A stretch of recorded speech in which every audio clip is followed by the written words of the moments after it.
And now... What is this? I know you're gonna dig this. This is the Flatland Sports Podcast. Where do you come from? Lubbock, Texas? Lubbock, Texas. A place called Lubbock. I wonder if they think I'm so gorgeous back in Lubbock. What do you care about Lubbock? You're big time now. I'm just a little homesick, that's all. Is that what you want, Larry, to spend the night in Lubbock, Texas at a day's inn with a $15 voucher from Cinnabon? Lubbock? No, it's near Lubbock. What's it like there? It's flat, real flat. You stand on a coffee can, you can see Colorado. Happy Tuesday from across the Great Plains of West Texas. This is the Flatland Sports Podcast, free and available worldwide on YouTube and Spotify. New episodes every week. Please like the video, subscribe to the channel so you never miss a moment. For Flatland Sports, I am Christopher Johnston. Lots to cover today. First of all, in memoriam to Oklahoma head coach Brett Venables, who was brutally murdered last night by the Big 12 media team. Brett Venables asked on playing in the SEC and it being one possession league, basically asking, why aren't you very good right now? Brett Venables replied, this isn't the old Big 12 where Oklahoma destroys everybody every week except for one game of the year. The Big 12 took that and retweeted it saying, Coach Venables lost 8 conference games in his 2 seasons in the Big 12. Fatality. My goodness, man. The Big 12 was not holding back at all. My favorite part of this, too, is Oklahoma fans trying to condemn the Big 12, trying to defend it. And the only thing they have to latch onto is trying to make the claim that Brett Venables, he wasn't saying that he won those games. He was actually just saying that Oklahoma was good, even though he sucked. And when you read the question and read his answer, it kind of sounds like he's saying, like, yeah, this isn't the days of Bob Stoops in the Big 12 where Oklahoma destroyed everyone. This is the Brett Venables show, and we suck.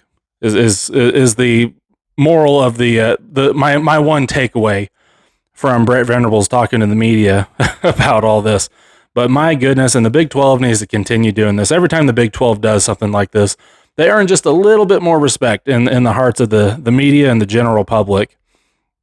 Of course, the main topic today, Texas Tech victorious 42-17 over the Kansas Jayhawks and jumping on the whiny train. Who knew Lance Leipold was so whiny? My goodness, I don't care if he was justified, not justified, whatever. Acting the way he did is just a terrible coaching strategy regardless. You know, I'm going to point to, go back to last season, I'll point to the Colorado game. And remember, too, Rick George, the Colorado AD, was one of the main people who led the charge against trying to ban the tortilla toss at Texas Tech. But when Colorado came to Lubbock last year, Dion just leaned right into it. He hyped up the atmosphere. He told his players ahead of the game, hey, guys, they throw tortillas. They're crazy out there. It's going to be loud, and had them embrace it. And during the game, Colorado players were egging students on from the sidelines. They were throwing the tortillas back. They just embraced it, and what did they do? They left Lubbock with a win. Leipold, on the other hand, while it was still a close game, he starts complaining to the officials about tortillas, about the music being too loud, about the smoke from the drone show that hadn't dissipated yet, tried to claim that they couldn't see Cam Dickey because the smoke was too heavy, which, you know, if we can see Cam Dickey from the TV cameras that are positioned 200 yards away, then there's no reason to believe that players on the field 20 feet away can't see Cam Dickey running either, except for, well, weather wasn't a factor in not being able to see Cam Dickey run. A lot of people, if you blink, you miss him. But he just complained, he pushed for, and he got 30 yards worth of penalties. That wasn't good enough for Leipold. But instead of locking in and just playing football and coaching the team, he allowed these things to become a distraction. And also by whining about everything and forcing these multiple penalties, specifically the penalties regarding the tortillas and the penalties regarding, it wasn't a penalty regarding the music, it was a stoppage of play regarding the music. He completely just juiced up and pissed off a crowd that had been largely subdued for most of the second half. The crowd was kind of out of it. They were looking for a reason to get in, and then Lance Leipold started pulling some nonsense. Immediately, the atmosphere goes from a 0 to an 11. Not a 10. They cranked it up to 11 in the game. And then, of course, to continue whining to Joey McGuire in the handshake, and then continue whining in the press conference while he struggled to close a water bottle. I thought more highly of Lance Leipold as a coach. I thought more highly of Lance Leipold as a person. and I'm not going to say he's not a good person or anything like that, but I saw him as a Bill Snyder type. I saw him as, an old teacher, a coach who was there instructing his team and trying to get the best out of them, and just to throw a hissy fit, just an absolute hissy fit about things that you can't control it just completely takes away the image of Leipold that I have. Lance Leipold has also officially enshrined himself among such legends as the aforementioned Bob Stoops, R.C. Slocum, and Gary Patterson, and others, with his latest accusation of objects that have been thrown in the Jones, claiming that a pocket knife was thrown and hit one of his assistants. Of all the things that never happened, this never happened the most. Now I know what you're going to say. Texas Tech is my school. Of course I'm going to defend it. Of course I'm going to not deny it. But I just remember, too, I, along with most Texas Tech fans, are very quickly to condemn our own when it's deserved. You'll go back to the 2022 Texas game when Texas Tech students stormed the field and a video surfaced of a UT player being shoved by a Tech student. Texas Tech Twitter immediately jumped on and used a panoramic photo, a HD 360 degree panoramic photo, to zoom in and scan the entire crowd from that game to track down and identify the student responsible, who was quickly handed over to the authorities. Now, the problem I have with this is there's no evidence. And I know what you're going to say here. Well, the Texas Tech admitted that there was a pocket knife found and admitted that they turned it over to Big 12 officials and yada, yada, yada. What they said was a pocket knife was found on the ground, closed. They nobody said that they have evidence or saw a pocket knife being thrown in a malicious way from the stands and striking a Kansas staffer or a Kansas coach. All they said was they found a pocket knife closed on the ground. It is 2025. Everybody has a camera. If someone had proof of this, or if this had happened, there would be at least a picture of something. The Kansas staffer who was hit would have a picture of his injury. I don't know. But there would have been more than just a blanket accusation. It's not like people are not going to share evidence if they have it. And also, the knife, the question I had at the time was the knife open or closed? If the knife was open, why was more not done? Why didn't Leipold get the Texas Tech police involved? Why didn't the staff go and track down the student and drag him off to jail? This was attempted murder if someone is throwing an open knife at a Kansas coach. But it wasn't open, it was closed. Who the heck throws a closed knife? Now, I've done some internet sleuthing. I'm not a professional, but I'm pretty good at it.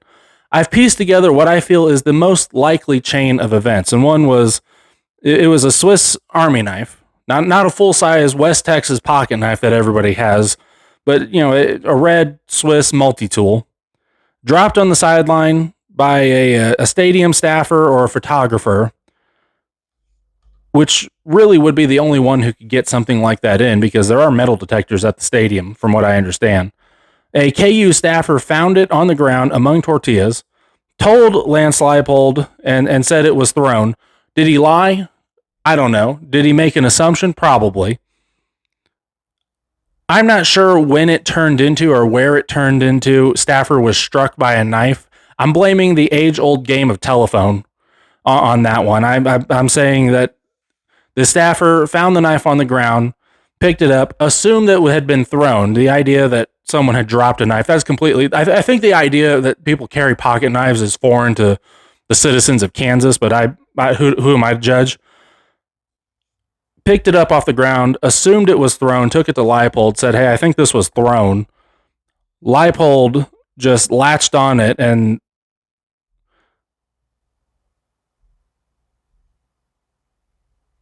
the rest was history. Now, I had also heard a story that the knife was thrown by a KU fan. I highly doubt that. I highly doubt anybody is going to throw a knife. You're either trying to hurt someone and you've got that knife open and you're trying to commit murder, which nobody is that dumb or that malicious at a Texas Tech game, or you're dumb and you're claiming that you threw your knife. And if you're drunk and dumb and you're going to throw something, why would you throw your own possession, your pocket knife, when you've probably got a much heavier can of beer in your hand that you can chuck a lot further and not think twice about losing? This knife, though, now etched in history among such great claim projectiles as the batteries, as claimed by Bob Stoops, frozen water bottles by Gary Patterson, red Kool-Aid by R.C. Slocum, and dirt by the TCU Showgirls. Of course, that was in a dugout in an area where there was no dirt. There was only artificial grass in that section of the TCU baseball field. All of these comically false claims, driven by the absolutely asinine assumption that, one, if Texas Tech fans throw tortillas, I can get people to believe that they throw other things too. And more specifically, it's driven by, I'm mad because we're losing and these tortillas are annoying, but if I complain about the tortillas, then people are going to think I'm soft. So I have to think of something much better. Ultimately, as my guy on X, Ski Patrol, you can follow him at @_STR8 @Cash, said, it's just another ghost story about Texas Tech throwing things. Now, if you feel the need to do this, if you feel the need to make up a story because the tortillas are hurting your feelings, please come up with something more believable. Water bottles. I've seen 1,000 water bottles get thrown at Jones AT&T Stadium and stadiums across the country. You'll never forget that UT students got a pass interference call overturned because they threw enough water bottles at the official over in Darrell K. Royal. I've seen beer bottles thrown. Joey McGuire's even talked about beer bottles being thrown. I've seen a flask thrown once or twice. In other words, do better.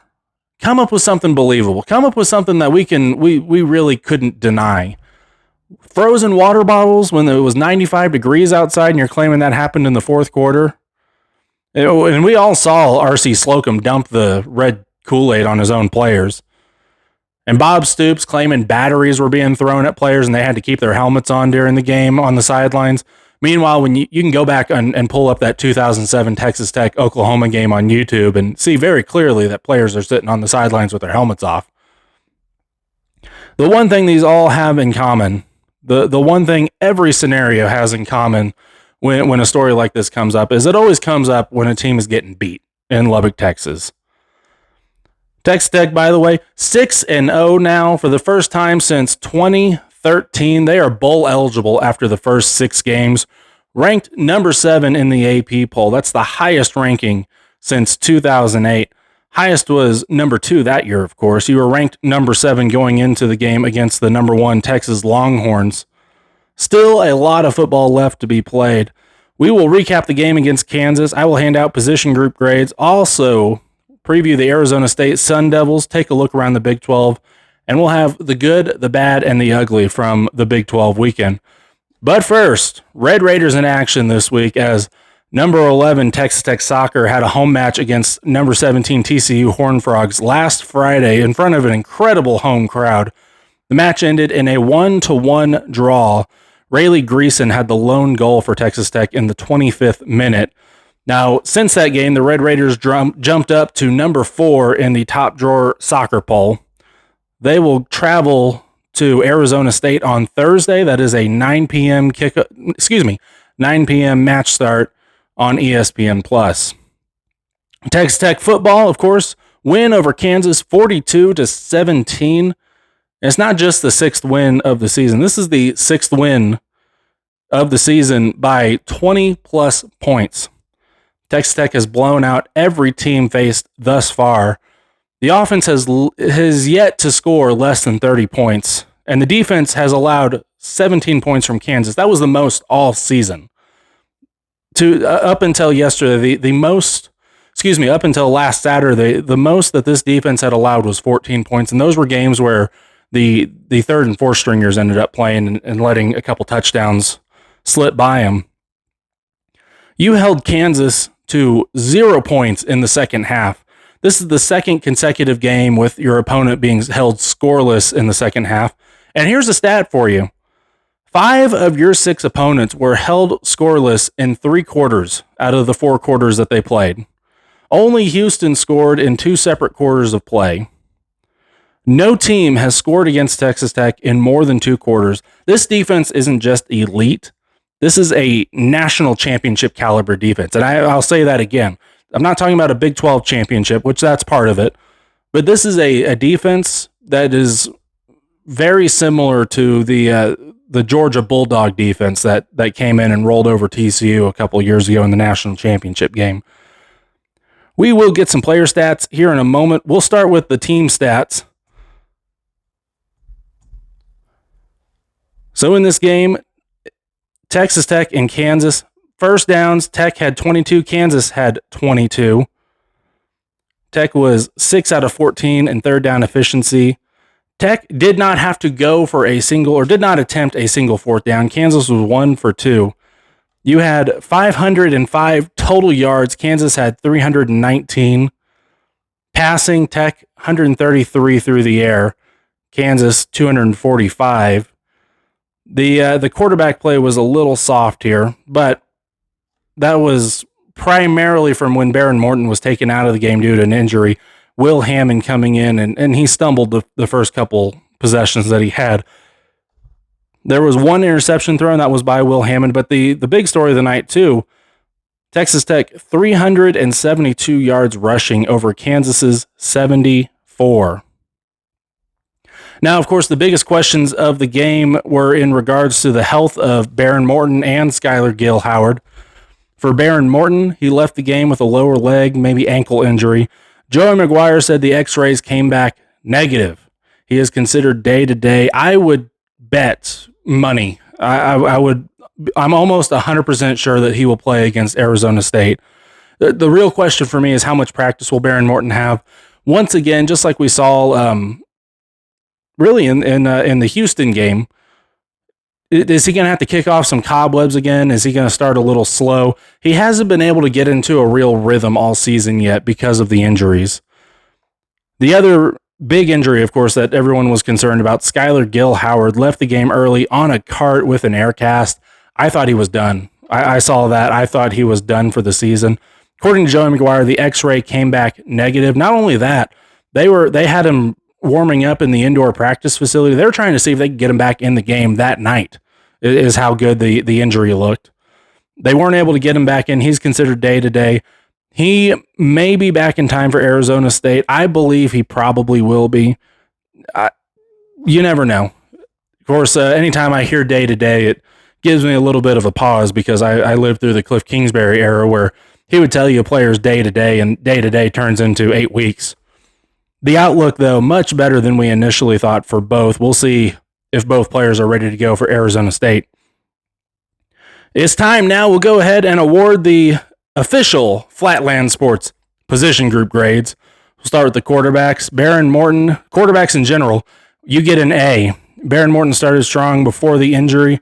Will Hammond struggled a little bit to find his footing initially. He had a 3-and-out in his first possession. He threw an interception, and then he just turned it on, put 2 touchdowns on the board. Will Hammond was 7 for 16, 42 yards, no touchdowns through the air, 1 interception, but he ran for 61 yards on 8 carries and put up 2 touchdowns. That's worth an A in my opinion. You did enough not just to win the game, but you win it by 20 plus points for the 6th time, as I mentioned before. Running backs, you get an A. Cam Dickey, in my opinion, he's separating himself as RB number 1. Cam Dickey, 21 carries, 263 yards, 2 touchdowns. His longest was a 71-yard touchdown. Just bulldozing through people like Bam Morris back in the day. KU, on the other side, KU kept Jacoby Williams at bay for the most part, but they had absolutely no answer for Cam Dickey. He scored on the first offensive possession of the game. Moving on to the receivers, you get a B. Not much production as you would like to see. The receiving core themselves, they totaled 133 yards. There was only 3 receivers who caught passes. A few drops that you would like back. Now, Caleb Douglas had a great game, 6 receptions, 55 yards. Reggie Virgil had a couple clutch passes. And of course, Terrence Carter Jr., the tight, he had the one touchdown through the air for Texas Tech. Defense, of course, I grade defense on pass fail, but this is a pass, and it's a pass with an A+++, and it's going to be like that all season long until the national championship game. I'm just going to keep speaking it into being. Now, I said A++. We're going to call it an A, actually, because 17 points was the most points allowed in a game all season. Got to do better than that. You're better than that. We expect no more than 2 touchdowns. On the defensive side of the ball, Jacob Rodriguez, of course, doing what Jacob Rodriguez does. He had 14 total tackles, 6 solo tackles, 1 sack, 1.5 tackle for a loss. John Curry had a great game, 7 total tackles, 5 solo. David Bailey, my goodness, man, he had a game as well. 6 total tackles, 3 solo, but those 3 solo, you can pinpoint each of those tackles. 3 sacks, 3 tackles for a loss, all plays, quarterback step back, and Bailey just knocked him into the next century. Romello Height also had a fantastic game, 6 tackles, 2 solo tackles, 2 tackles for a loss, 2 sacks. And A.J. Holmes, too, recorded a couple sacks as well. This defense, Kansas seemingly had the Texas Tech defensive front at bay for a while, but then you realize that Kansas was, the offensive line was holding on every single play, and once the officials got wise to it, they started to throw flags, and it didn't work anymore, and the Texas Tech defense just ran them over. Tech held Kansas to 74 total rushing yards. Kansas didn't even make it the length of a football field. 74 total yards. Kansas had little success through the air, 245 yards, 2 touchdowns, 2 kind of fluky touchdowns in my opinion. Texas Tech forced 4 fumbles and got one of them back early in the game. And of course, the last category, special teams, I grade you also on pass fail. Did you do anything stupid? Yes or no? The answer was no. That is an automatic A. There was not a single kick return that took place last night for Texas Tech as well. Punting, Coy Eakin had a couple good returns. Upton, Belafont, Stone, Harrington each had a field goal, each kicked 2 extra points, put 10 points on the board for the Red Raiders. And Jack Burgess just doing what Jack Burgess does. Texas Tech will travel to take on the Arizona State Sundevils this Saturday. That's a 3 p.m. kickoff on Fox. Texas Tech, as I record this, an 11.5 point favorite. Also an early kickoff for the home team once again while Tech is on the road. What do we need to know about Arizona State? They are 4-2, 2-1 in Big 12 play, coming off a loss to Utah and Salt Lake City. 42-10. I'm not sure how I feel about that. I think I would have rather Arizona State be fat and happy rather than angry. Quarterback Sam Leavitt did not play, was taken out with what seems to be a lower leg injury. Speculation was that he might have been good to go for Utah, but Kenny Dillingham opted to rest Leavitt to make sure that he would be at 100% against Texas Tech. Of course, now he's still listed as day-to-day, according to Kenny Dillingham. Now, the Sun Devils finished 11-3 last season, won the Big 12, very nearly beat Texas in the college football playoff, lost on a miracle 4th and 16 touchdown pass in overtime. The Red Raiders and Sun Devils met in Lubbock last season, and that was a game that Texas Tech won 30-22. Arizona State returned most of last year's squad. Many picked the Sun Devils to win the Big 12 once again. Of course, in returning most players, there was one very noticeable absence, and the biggest loss for Arizona State is the 2024 Dr. Pepper Big 12 Football Championship most outstanding player, running back Cam Scadaboo, who is absolutely tearing it up in the NFL right now for the New York Giants. Players to watch for Arizona State, of course, quarterback Sam Leavitt. We want to watch and see how he's playing. If he's playing at 100%, first of all, he's going to have to be for Arizona State to have a chance against this defense. Of course, the sophomore from West Linn, Oregon, he's got 1,039 yards, 8 touchdowns. He's also thrown 3 interceptions. He's led Arizona State to a Big 12 championship and a college football playoff berth last season. Very mobile quarterback, a great arm, quick release. He reminds me a lot of Robert Griffin III at Baylor, and probably the best quarterback that this defense has faced so far. Another player to watch, running back Raleek Brown, the junior from Stockton, California. 573 yards, 2 touchdowns, third in the Big 12 in rushing yards. He's behind Cam Dickey and LJ Martin of BYU. Very elusive, very crafty, able to slip out of tackles like nobody's business. Another player, wide receiver Jordan Tyson, the junior from Allen, Texas. He's got 47 catches, 523 yards, and 7 touchdowns. Now, on the other side of the ball, big player to watch, defensive lineman Clayton Smith, the senior from Queen City, Texas, leads the Sundevils in sacks. We'll move on now to the keys of the game. Key number 1, keep Sam Levitt contained. He's mobile. He can be dangerous if he escapes the pocket. You're going to have to put pressure on the outside, like we saw with David Bailey against Kansas, to keep him in the middle of the pocket and keep him from breaking loose. And I'll segue that into key number 2. You got to stop the run. The ground game is how Arizona State makes a living, whether it's on the feet of Sam Levitt or Raleek Brown. They don't have a lot of weapons really at receiver. And so if you cut the running game out and force Sam Levitt to have to throw, you're going to have a much better shot at stopping the Sun Devils. And of course, the third key to the game, score touchdowns in the red zone. My goodness. Texas Tech has left points on the table in the red zone opportunities in each game in conference play. It hasn't hurt you yet. A game with an opponent like Arizona State, it absolutely could. You have to turn field goals into touchdowns and put the Sun Devils away early. To do this, you're going to need receivers to step up and make plays, limit the drops, and of course, offensive line, limit the penalties.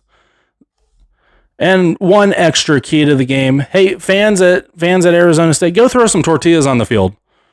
Maybe a pocket knife or two. It's the road team. Who cares?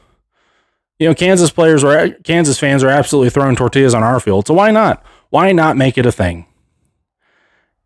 It's now time to look back on last weekend's slate of Big 12 action and see who's rising, who's falling, and who just wants it to end. This is the good, the bad, and the ugly.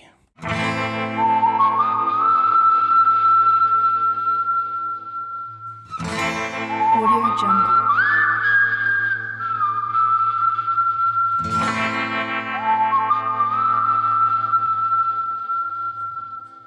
Audio Jungle.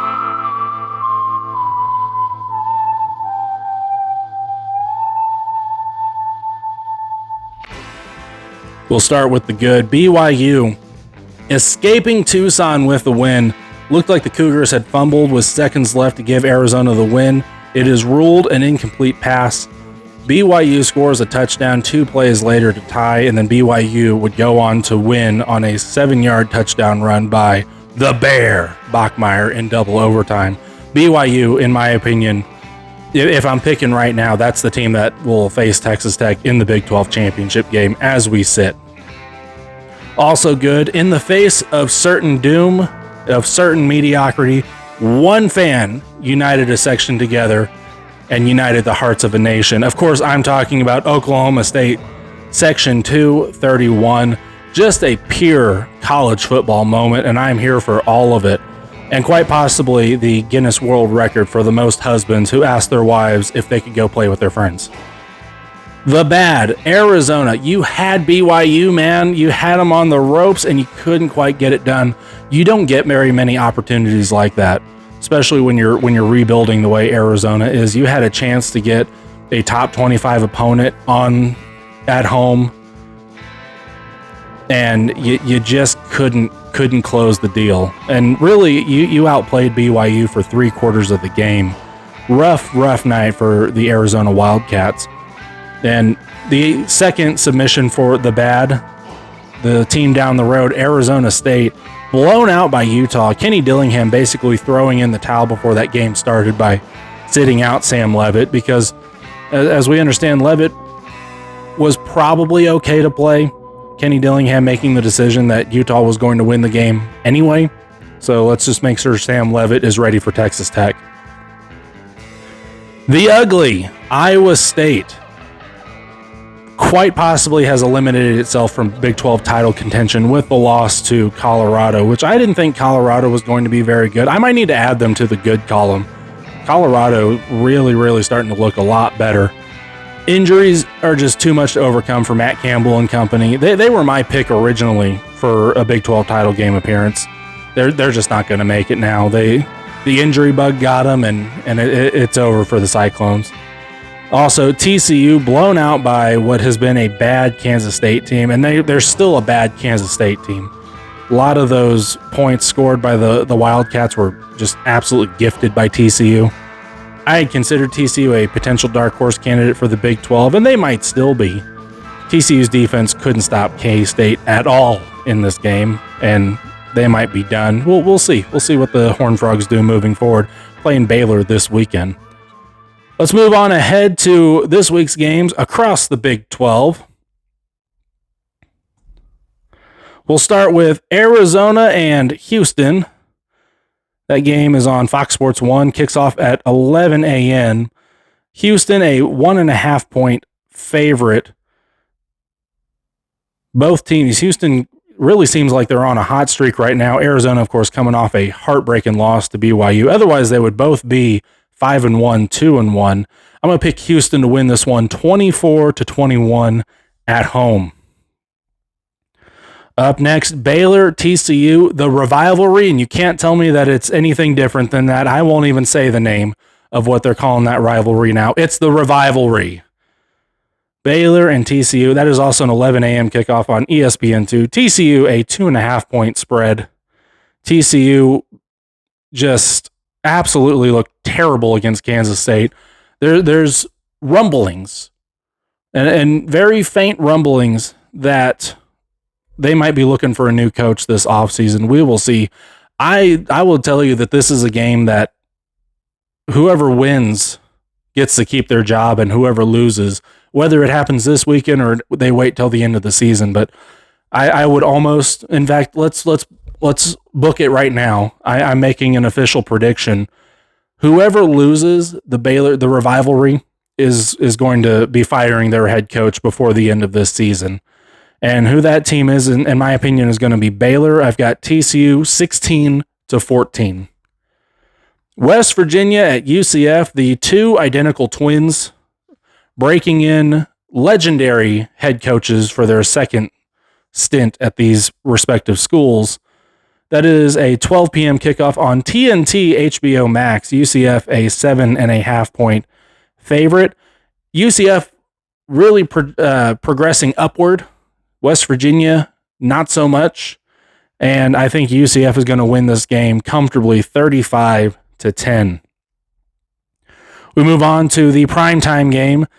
Utah at BYU, the Holy War, one of the greatest rivalries in all sports, one of the most petty rivalries in all sports. BYU ranked number 15, Utah ranked number 23. Fox Big Noon kickoff will be in Provo. It is a 7 p.m. kickoff on Fox. Utah, a 3.5 point favorite. However, BYU ranked higher. And in this particular game, like I said, I think BYU, whoever wins this game, in my opinion, is going to be in the Big 12 championship game later this season. Now, earlier in the show, I said I think it's going to be BYU. It's really hard to overlook Utah right now. Utah playing great football. BYU just hasn't been tested yet.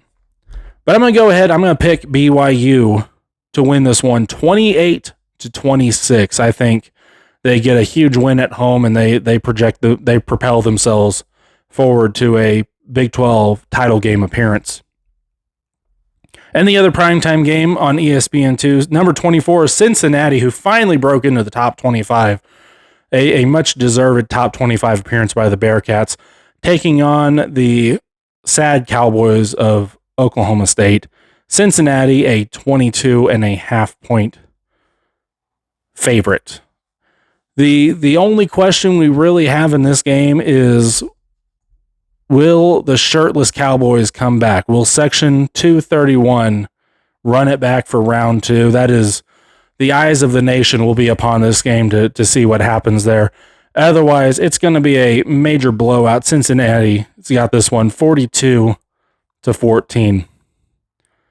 Now, one last thing before we go. Both the KenPom preseason rankings and the AP preseason basketball poll were released. We'll take a quick look at both of those. starting with the AP poll, we'll go over the top 10 teams, and we'll go over which Big 12 teams made the AP poll. So number 1, Purdue. Number 2, Houston. Number 3, Florida. 4, UConn. Number 5, St. John's. Number 6, Duke. Number 7, Michigan. Number 8, BYU. Number 9, Kentucky. And number 10, Texas Tech. By the way, the first time Texas Tech basketball and Texas Tech football have been ranked in the top 10 since the 2000, ever. From my understanding, I'll have to go back and take a look at that. This is the first time that Texas Tech football and basketball have been ranked together since the 2008 season, and the first time that Texas Tech football has been ranked ahead of basketball since the 2008 season, when Tech was ranked number 7 and basketball had come in unranked in the preseason poll that year. Now, other Big 12 teams that made the AP rankings: number 13, Arizona. Number 16, Iowa State. Number 19, Kansas. And that is it for the Big 12. Big 12, as usual, absolutely stacked in basketball. But we only care a little bit about the AP poll. Let's go to the poll that really matters, and that is the 2026 Ken Pomeroy College Basketball Rankings. We'll go through the top 10 and then go through where the Big 12 stands. Number 1, the Houston Cougars. Number 2, Florida. Number 3, Purdue. Number 4, Kentucky. Number 5, Connecticut. Number 6, Illinois. Number 7, Duke. Number 8, Gonzaga. Number 9, Tennessee. And number 10, UCLA. Texas Tech checks in at number 12, Iowa State number 13, Arizona number 15, Baylor number 17, BYU number 18, Kansas 21, and that is it for the top 25. You go down to number 36 and Cincinnati checks in. That is more just about half of the Big 12 in the top 40 of the Ken Pomeroy rankings. Now that's all I have for you. Thank you so much for joining me. Please take a moment again to like and subscribe to the channel.